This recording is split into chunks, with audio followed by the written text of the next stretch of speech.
Powered by Daily Dodge, presented by Professional Floor Covering.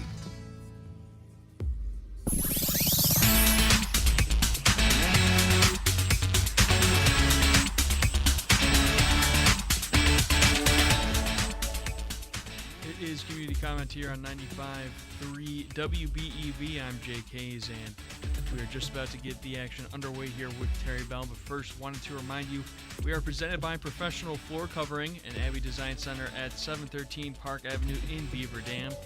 Visit their website, proflr.com. They are locally owned. Randy and his team are here to help you design the perfect space with over 1,000 samples of carpet, LVP, hardwood, tile, area rugs, and window finishings. It's so much more than floors. It's a wide selection of kitchen and bathroom countertops and cabinets, tile, shower inserts, and more. And speaking of showers, let their team help you design a shower you can unwind and relax in. From color and material choice to size and arrangement, there are a lot of design choices that need to be made before beginning the remodeling process. And now, without further ado, here is Terry Bell for today's Community Comment on 95.3 WBEV. Thank you so much, Jake. Today our guest is Waupun Fire Chief B.J. DeMaa. And we're going to be talking about a lot of topics, how to stay safe and what to do in case you do find yourself in a bit of a jam. We invite you to join the conversation. You can call us or text us at 920-887-9595 or call us directly at the studio at 885-4446. Good morning, BJ. Thanks for being with us. Yeah, always great to be here, Terry. It's good to have you. So it's we're getting a little bit of a jump, but you join us every couple of months, so we do want to be sure to get the word out about Fire Prevention Week, which starts on October 5th. Yeah, right around the corner, actually. Fire Prevention Week is a week that's honored nationally every year. It always aligns with whatever week October 9 falls in, which is when the Great Chicago Fire started. It's a great opportunity for fire departments to get out into the community, be talking to schools and daycare centers, as well as just the general public. On different fire safety topics. So this this year's theme for the week is Charge into Fire Safety. Tell us a little bit more about what that means. Yeah, so this year, every year there is a theme, and this year they're really focusing on all the technology that is in our homes. We see so much more around battery-powered equipment, and for anybody that's been kind of paying attention in the news, you hear a lot about lithium-ion batteries.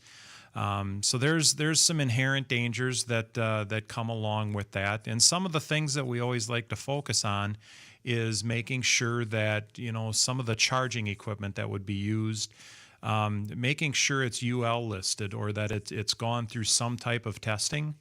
From a buyer standpoint, it's great. There's so many different places that we can go out and buy things nowadays. However, sometimes if we focus too much on, what's the cheapest option, those things may be coming from overseas and haven't gone through the rigorous testing that some of our products go through here in the States. So, sometimes those, like a charging cord, maybe isn't compatible with the charger that's being used, or can be a host of different issues that can arise there. So we always like to just encourage folks, make sure when you're buying things, if you've ever seen or bought something, you may notice like a reflective UL sticker on something. That means it's gone through standards testing for use here in America.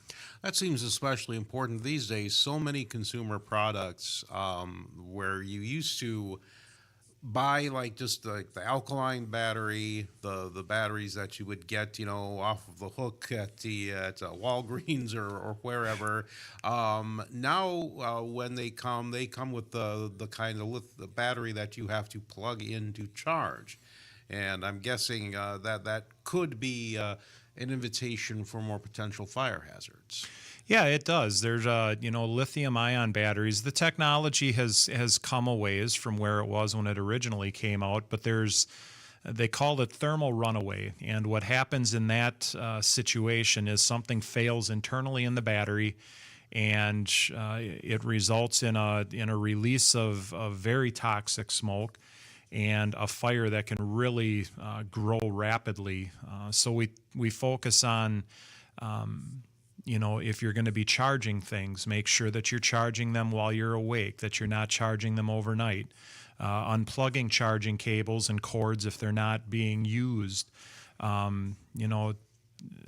don't know if you sleep with the phone by your bed, but every now and then I have to remind my daughters that you cannot have your phone on your bed plugged into your charger. It ends up sliding under your pillow, and now the device can't breathe. It overheats, and there's a lot of dangers that come along with charging things if they're not being monitored. I was just going to ask you, what are the proper ways to use these rechargeable batteries? And one of them is unplug them overnight. Don't leave them plugged in for several hours on end. Yep. Those would be two very good safety steps to take. 9-volt batteries. So you talked about the alkaline batteries a little bit ago. 9-volt batteries, they present their own hazard in that if you think of a AA, a AAA, a C, D battery, the terminals are on the opposite end. On a 9-volt battery, they're both on the same end, and they're both very close together. So we always encourage folks in our community, if they're going to be throwing away a 9-volt battery, make sure they're taking some electrical tape, wrap it around the battery so that those terminals are protected, and that when you throw it into the trash can, you don't accidentally throw tinfoil in there, for example, and that would be able to arc across both of those terminals and potentially start a fire. Fire Prevention Week is perhaps also a good opportunity for families to sit down together and draw up a fire escape route plan for the home. Yeah, we call those, the acronym is EDITH, so exit drills in the home. But it's a great opportunity for families to look at every room in the home. And we always say have 2 ways out. So, if you're drawing up a map, and, kids will be we'll talk with kids about this in school. So, if your kids come home and they're excited about that, make sure you take the time to actually go through that with them, and make sure they do know, because it's much easier to try and plan for these things when there isn't an issue going on, versus if the smoke alarms are going off and there's smoke in the house. Trying to figure it out at that point can be too late. And I would imagine if you don't have a plan, the opportunity for just making a bad decision at a bad time could happen. Yeah, it can. It's easy to look at your house and say, well, this is what we would do. Try and do it in the middle of the night when you're waking up from a cold sleep. There's smoke in the house. Now you can't see. For most folks, it's probably not as easy, and your own home better than anybody. So we don't have a lot of time, near as much time as we used to. It used to be 17 to 20 minutes. With all the synthetic materials in our homes nowadays, it's probably 3 to 5 minutes of safe time to get out. So it's not a lot when things are going bad. My goodness. Fire Prevention Week is also, as we have heard for many years, a good time to check your smoke alarms and maybe change the batteries. Yeah. We get close to that, time change every year, so that can be a good reminder to change the batteries. Just overall testing your batteries, making sure you're doing that once a month. Just press the test button and make sure that it's doing what it's supposed to do. Absolutely. And October 6th, we're not going to get another chance to talk to you before then, but there's an open house I'm sure you'd like to let people know about. Yeah, there's a number of departments, I'm sure, regardless of which community you're in. There's a number of departments that do host open houses. We do ours maybe a little bit different in Waupun, where we do it as a community services open house. So we bring in the police department, we bring in DPW, Waupun Utilities, both of our emergency management counterparts in the county will be there, the library, city hall. Every department that provides some type of service to the community will be there, and we'll be talking about different things. There'll be a lot of equipment for kids and people to check out. Some of it's just to look at, other is hands-on opportunities. So a great event on October 6th. We start at 5 p.m., go to 7 p.m. It's a little bit shorter this year, but we're hoping to see a great turnout and be able to talk to a lot of folks. Very good. We need to take a break here. You are listening to Community Comment on 95.3 WBEV, powered by Daily Dodge. We'll be right back. Find contest.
Thank you so much, Jay. Joined this on this Friday by Waupun Fire Chief B.J. DeMaa. We're talking about, a lot of things that are unique. It's this time of year when it comes to keeping you and your family safe. If you have a question or a comment for BJ, please give us a call or a text at 920-887-9595. You can call us here at the studio as well as 885-4446. It's been a pretty warm fall for the most part, but the weather is going to turn at some point in the coming weeks, and it's a good time to remember to stay safe and treat heating your home in a safe manner that doesn't start a fire. Yeah, for sure. For a lot of folks, like you said, we've had a pretty warm stretch here over the last couple weeks. So for some, the air conditioners are probably still running. But now is a good time to have your furnaces checked out, check your filters and all of those things so that when you do need to flip that switch from cooling to heating, our devices are going to work the way we want them to. Yeah, that's a good point about furnace maintenance. So it would now be the time to, check in with a furnace cleaning company or the company that installed your furnace to talk about cleaning or an inspection. And how often should that happen? Yeah, I always say it's something good to have done seasonally. There's some of those basic maintenance things that we can take care of. But, much like a car, I don't know if tune-ups are necessarily a thing anymore, but that's really what it is for your, AC in the springtime and heaters in the fall. Just getting that tune-up done and make sure it's operating well, that there's no issues that you may potentially not know about. For some folks, they burn wood, so now is a great time to make sure you have a chimney sweep come in. They can check the flue, make sure there's no cracks in that, make sure it's cleaned. All things that, the last thing you want is you start throwing wood in the fireplace for the year and, now there's cracks that potentially result in fire getting somewhere where you don't want it to. Or if there's a creosote buildup in the flue that starts on fire. And again, some of those basic maintenance things go a long way. Also in the winter time, some people like to warm up a chilly room with a space heater. Sometimes a furnace doesn't get to every room in the house the same as others, but a space heater is something you have to operate with a great deal of intelligence and respect. Yeah, for sure. Space heaters, there's a couple different things there. We always talk about making sure that you're maintaining 3 feet of clearance around that. So no combustible materials that could potentially overheat over time and cause a fire there. A lot of your space heaters nowadays, if they're newer, they come with that tip over prevention so that if it gets tipped, it automatically shuts off. But if you have older space heaters, they may not have that. So making sure that kids or pets aren't playing in the area that it could accidentally get bumped and tipped over and come into contact with something that you don't want it to. One of the big things that we see is space heaters take a significant amount of power. So we always encourage folks, make sure those are plugged directly into a wall outlet. Don't be using an extension cord to power them. Do not be using a power strip to power those. There are plenty of documented cases across the country and in the state here of fires that were started as a result of an overloaded extension cord or power strip.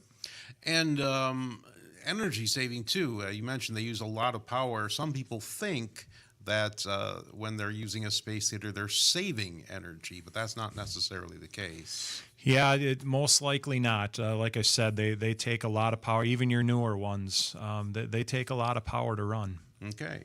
Also, coming up, before we know it, it'll be Halloween. Some of the decorations are coming up already, and there are, in addition to the fun, there are some steps you can take to avoid some tragic situations.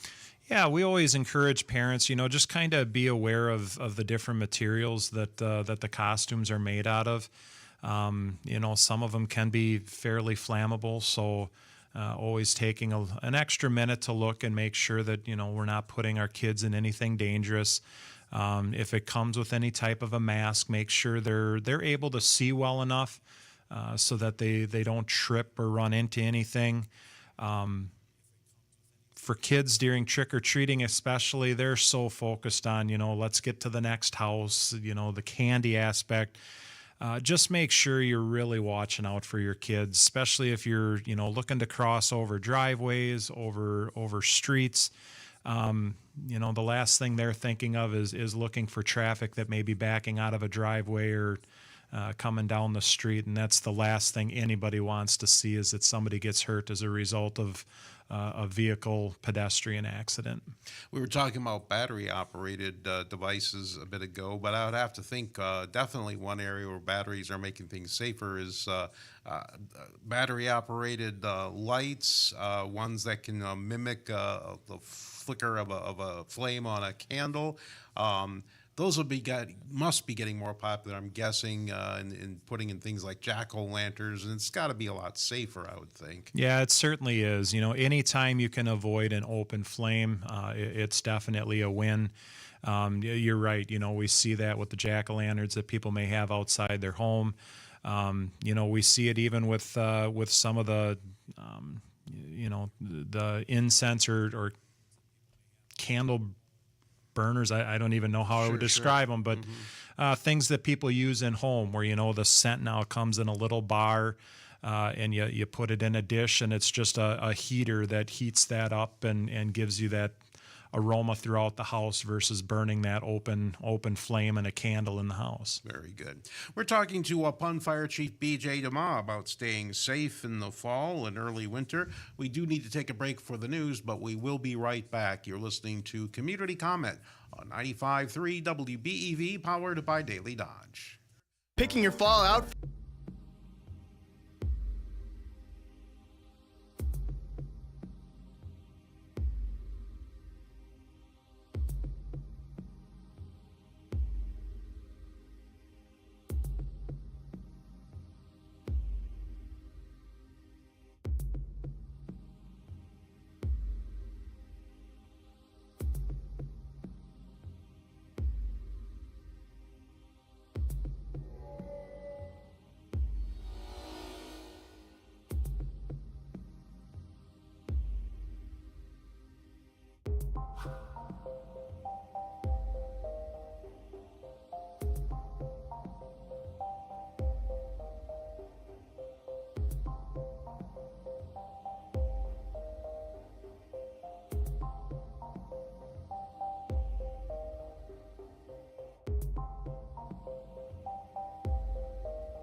93 WBEV, powered by Daily Dodge, presented by Professional Floor Covering.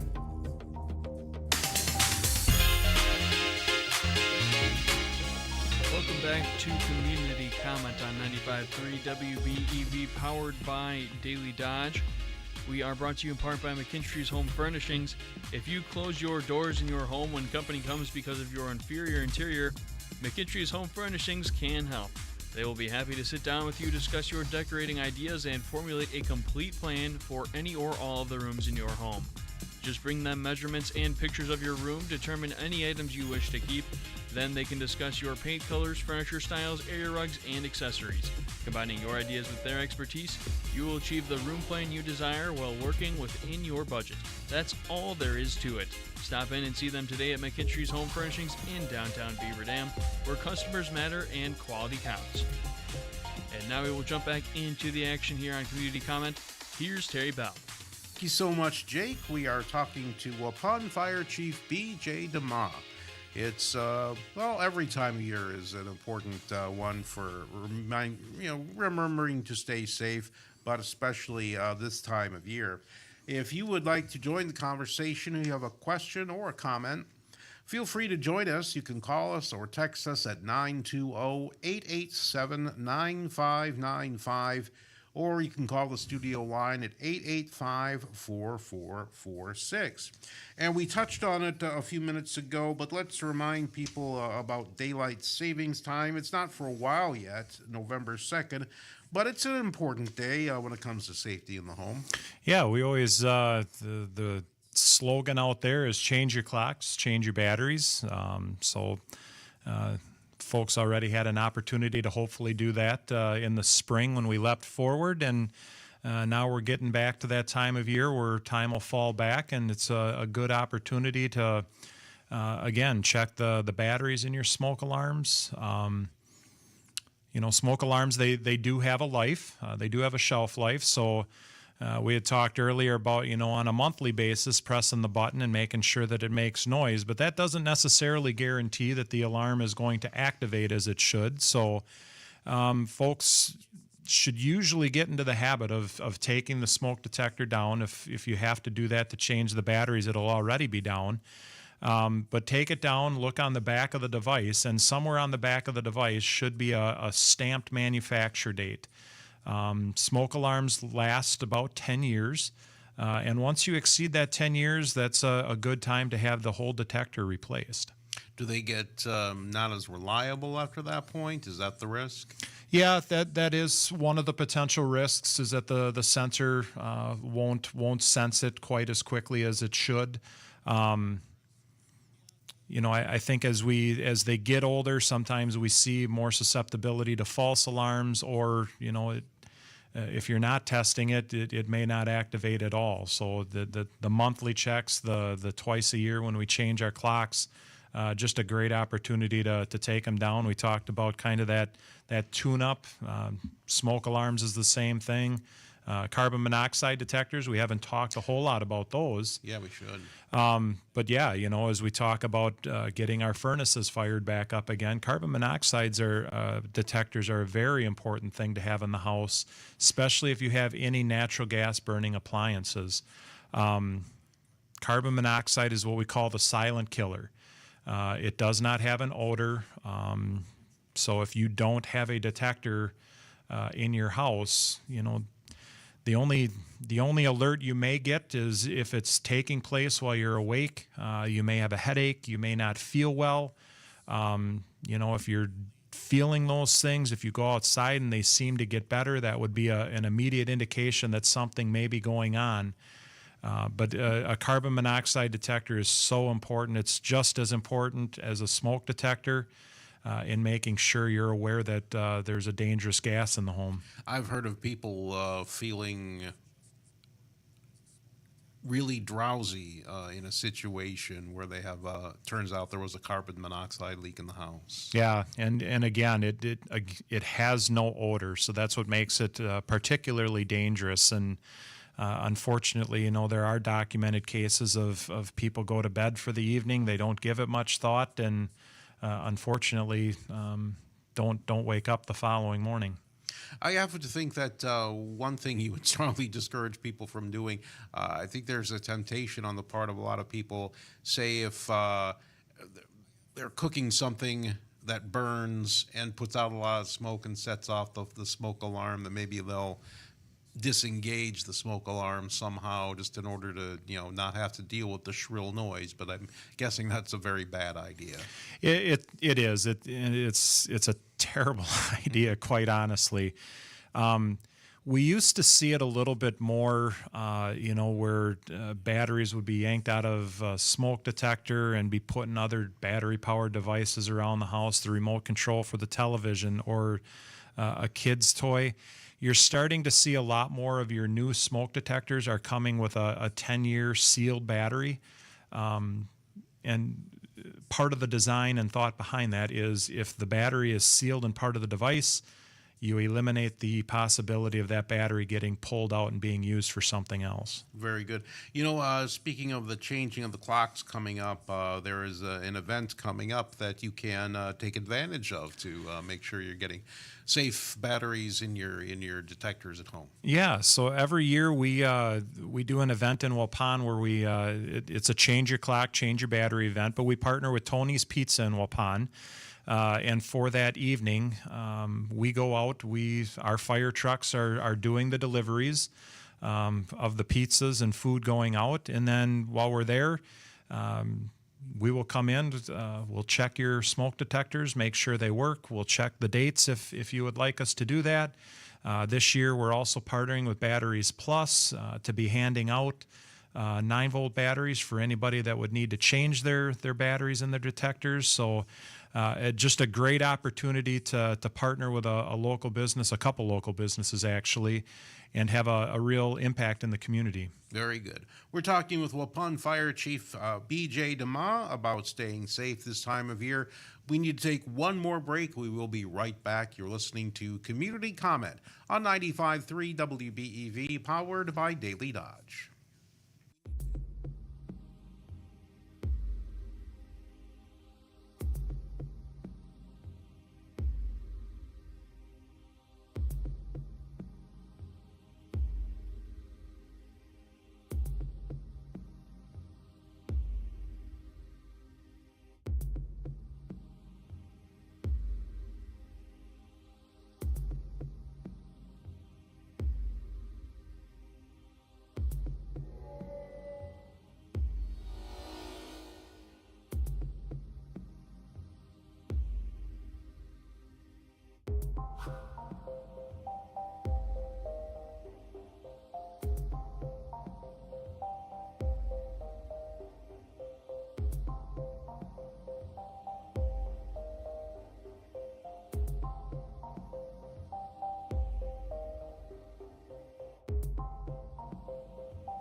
95.3 WBEV. We are back with the last segment for today's community comment. And without further ado, here's Terry Bell. Thank you, Jake. We're talking with Waupun Fire Chief BJ DeMaa. If you would like to join the conversation, you can call us or text us at 920-887-9595 or call the studio line at 885-4446. It's especially important in Waupun, as I think you mentioned, about 80% of fire departments are volunteers, and you are putting out the call, as I imagine you do quite often, for people who want to volunteer with the Waupun Fire Department. Yeah, like we just mentioned, 80, I think it's 82% of departments across the state are volunteer, and for our department, it's certainly no different. I always say between Fond du Lac and Dodge counties, and quite honestly for anybody, regardless of where you live in the state, if you're looking for an opportunity to be able to give back to your community, check in at your local fire departments. I am sure there are people there that would welcome a conversation with you. And the fire service, it's one of those unique professions. And I say profession because whether you do it as a career, whether you do it as a volunteer, the expectation is that you're getting a professional service. So we have a unique opportunity where we can take people that have trades experience, that have just a wealth of knowledge and experience outside of the fire service. But it's interesting how, with all the different call types that we respond to, how that expertise can actually come into play, and people can begin to draw those lines of, hey, the knowledge that I bring, my experience, my expertise can make a difference on some of these calls. Yeah, is there any kind of lines of work that would be especially applicable for a volunteer firefighter, EMS? Yeah, again, it applies to everything. I think of auto mechanics, so that could be maintaining some of the small engine equipment that a station may have. It could be some of the vehicle equipment that you're maintaining. We've got folks that I think, going down some of what we've got on our department, we've got folks that are experienced in the different trades, so construction, electric, plumbing. We've got folks that are experienced with rebuilding motors. We rely on them heavily when we've got that smell of smoke in a building. They can go in and look at some of the different, whether it's HVAC, different motors. They're able to troubleshoot immediately. Yeah, they burned a motor up. So there's just, again, there's so many jobs that, you may not see it initially, but there's definitely ways that it brings value to your local fire department. If someone is considering being a volunteer, what kind of a time commitment are they looking at? Yeah, so the first year is usually one of the bigger commitments, and that's simply because there is some schooling that you have to go through. The nice thing is our local technical colleges, they try to set it up so that it's not an every day of the week. Usually it's one night that you're in person, and then right now the class that they're running through Moraine Park, it's a virtual night. So, you're not having to drive somewhere every night, but once you're through that initial schooling, most departments, they run 1 or 2 training nights a month, and then it's calls as they're coming in. Very good. Let's talk about community risk reduction programs. There are so many things that a fire department does besides putting out fires. Yeah, it is. I always, not that I would ever advocate for changing the name of the fire department to something else, but we truly are an all hazards department. If it's not a law enforcement issue, there is a very good likelihood that the fire department, whether it's dealing with a hazard, whatever it may be, or a medical issue, but that they're going to get called out to try and figure it out. We do rescue animals out of trees. And sometimes it can be just the crazy off the wall stuff. But that is how the fire department is viewed in most communities, right? They're going to come and they're going to help try and figure it out. So, it's not just, how many fires have you been to? Well, our fire numbers tend to stay fairly static, but our call volume continues to go up every year, and it's because we just get called to more and more things. And in a lot of communities, I understand, and correct me if I'm wrong, the fire department handles a lot of the emergency medical calls. Yeah, for sure. The Beaver Dam, they are the ambulance provider. In Waupun, we've got an emergency medical responder, or an EMR group that helps support our local contracted service. And in some cases, again, call volume there is going up.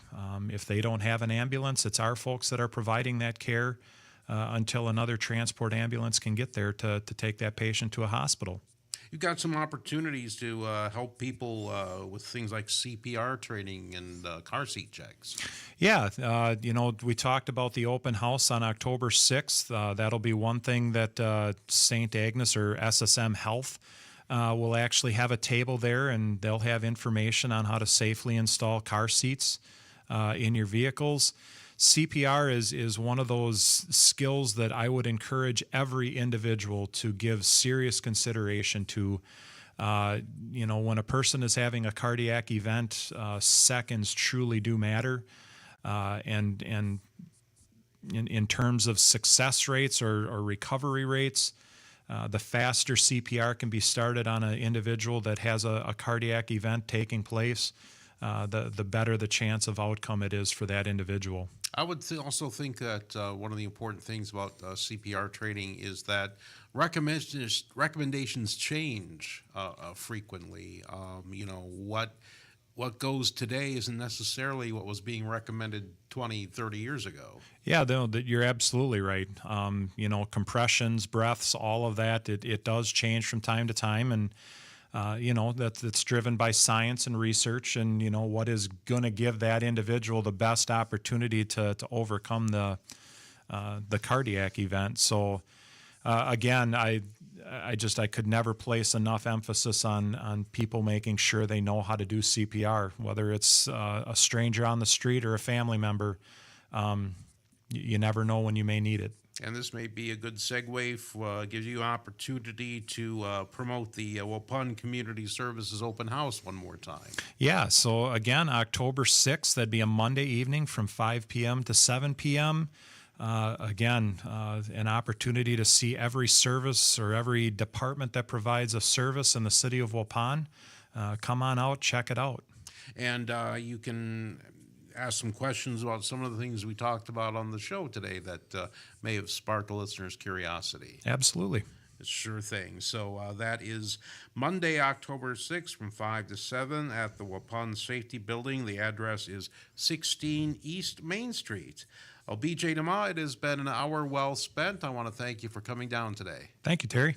You have been listening to Community Comment on 95.3 WBEV, powered by Daily Dodge. Fly ball deep left. Yellen